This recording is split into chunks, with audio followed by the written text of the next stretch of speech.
আসসালামু আলাইকুম। আশা করি সবাই ভালো আছেন। ডিজিটাল ডিভাইসের পক্ষ থেকে আমি শাহিন আছি আপনাদের সাথে।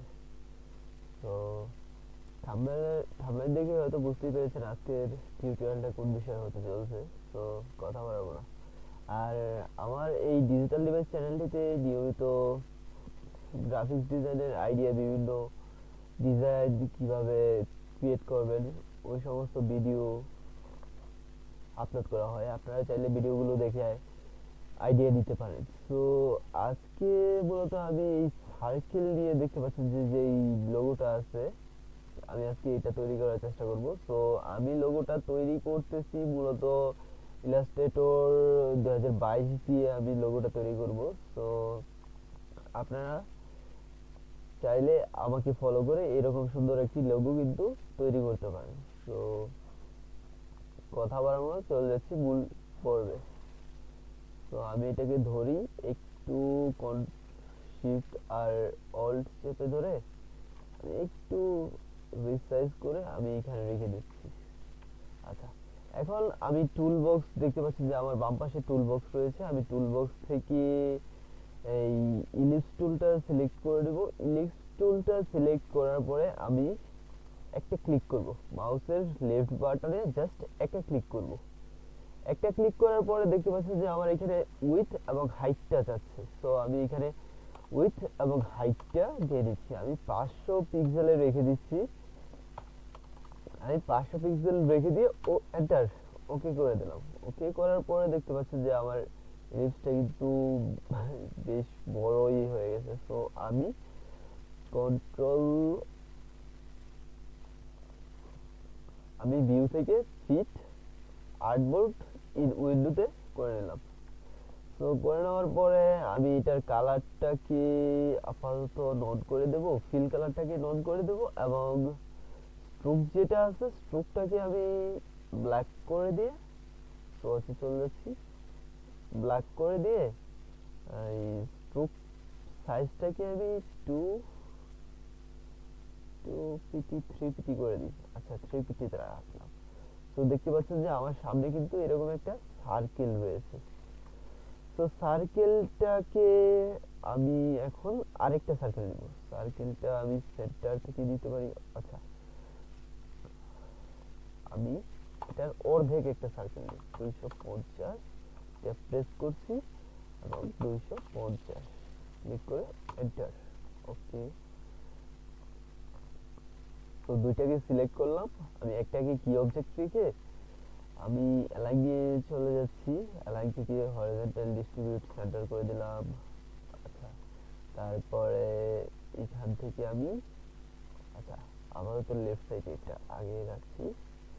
এখন এখান থেকে ভার্টিক্যালি, আচ্ছা, ভার্টিক্যালি সেন্টার করে দিলাম। ওকে, এখন আমি এটাকে ধরে একটু বড় করতে হবে, 300। আচ্ছা, আমি এটা লিখে দিচ্ছি 30তে tab and 300, sorry. Okay, okay, এখন আমি উপরেরটার একটা কপি দিব। সেক্ষেত্রে control C, control F, control C তে কপি করলাম এবং কন্ট্রোল এফ তে পেস্ট ইট ফোল্ড করলাম। দুইটাকে সিলেক্ট করলাম, একাই কি অবজেক্ট করতেছি করে আমি লেফট সাইডে নিয়ে আসলাম। ওকে, এখন আমার আরেকটা সার্কেল দরকার। এখানে দুইটা যে মিলছে, সেই জায়গায় ইন্টারসেক্ট হয়েছে, ওইখান থেকে আমি আরেকটা সার্কেল ড্র করব। তো আমি একটু জুম করে নিলাম। জুম করার পরে ওকে, এই যে অ্যাঙ্কর থেকে আমি জাস্ট, ওকে, এখন আমি এটাকে বসানোর ট্রাই করি।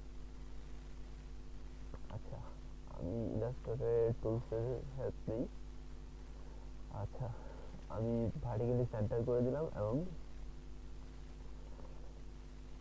বটম অ্যালাইনমেন্টটা করে দিচ্ছি। So control C, control F, এবং এই বড় সার্কেলটাকে আমি শিফট চেপে সিলেক্ট করতেছি। সিলেক্ট করে এটাকে কি অবজেক্ট রেখে আমি টপ থেকে অ্যালাইনটা করে দিলাম।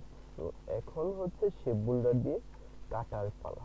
তো এখানে একটু খেয়াল রাখবেন, আপনারা সবাই সতর্ক থাকবেন। তো এখন আমি শেপ বুল্ডারে চলে যাচ্ছি। আপনারা শর্টকাট ইউজ করতে পারেন shift plus M. Shift plus M হচ্ছে শেপ বুল্ডারের শর্টকাট। তো আমি সোয়াচ থেকে একটা কালার দিয়ে দিচ্ছি, যে কোনো একটা অন্য টাইপের কালার, যে রেড রাখতে পারি। আমি রেডটাকে সিলেক্ট রেখে আমি জাস্ট শেপটাকে ক্রিয়েট করতেছি। ওকে ওকে ওকে, এখন আমি আরেকটা ব্লু কালার নিচ্ছি। তো এইখান থেকে আমি এই শেপটাকে ক্রিয়েট করলাম। আর এই যে মধ্যেখানে যে শেপটা আছে এটাকে আমি অল্ট চেপে ধরে বাদ দিয়ে দিলাম। আর এখন সময় হচ্ছে আমার গ্রেডিয়েন্ট অ্যাপ্লাই করার পালা। তো আমি আমার যেই স্ট্রোক কালারটা আছে স্ট্রোক কালারটাকে আমি নট করে দিচ্ছি এবং ফিলটাকে উপরে নিয়ে আসলাম। শর্টকাট ইউজ করতে পারেন এক্স। তারপরে আমি যে কোনো একটা শেপকে সিলেক্ট করব, মুভ টুলে চলে যাচ্ছি, সিলেক্ট করে আইডোভার টুলটা নিব। আইডোভার টুল নিয়ে আমি জাস্ট গ্রেডিয়েন্ট অ্যাপ্লাই করে দিলাম এবং গ্রেডিয়েন্টটা একটু বোধ হয় যে আমার, আচ্ছা আমি প্রথমে গ্রেডিয়েন্টে অ্যাপ্লাই করে দিই। আচ্ছা সিলেক্ট করি, এটা রেডটা সিলেক্ট করে গ্রেডিয়েন্টে অ্যাপ্লাই করে দিলাম। এই গ্রেডিয়েন্টটাকে আমি রিভার্স করে দিলাম, রিভার্স করে দেই এবং এটাকে গ্রেডিয়েন্টে একটু গ্রেডিয়েন্ট টুলটা ইউজ করতেছি। আমি গ্রেডিয়েন্ট টুলটা ইউজ করে আমি এটাকে আমার প্রয়োজন মতো বসিয়ে দিচ্ছি আর কি। তো এরকম এটাকে একটু রোটেট করতে হবে, শিফট চেপে ধরে রাখতে পারেন এরকম। তো এইভাবে কিন্তু আপনারা চাইলে সহজেই একটি ডিজাইন কিন্তু করতে পারেন। তো ভিডিওটা ভালো লাগলে অবশ্যই লাইক করবেন। তো ট্যাব প্রেস করছি এবং ফুল স্ক্রিনে চলে যাচ্ছি। জুমে ভিডিওটা ভালো লাগলে অবশ্যই লাইক করবেন, আপনার বন্ধুকে শেয়ার করবেন এবং এরকম গ্রাফিক্সের আইডিয়া পেতে চাইলে অবশ্যই অবশ্যই একটা সাবস্ক্রাইব করবেন এবং পাশে থাকা বেল বাটনটি বাজিয়ে দিবেন। ধন্যবাদ।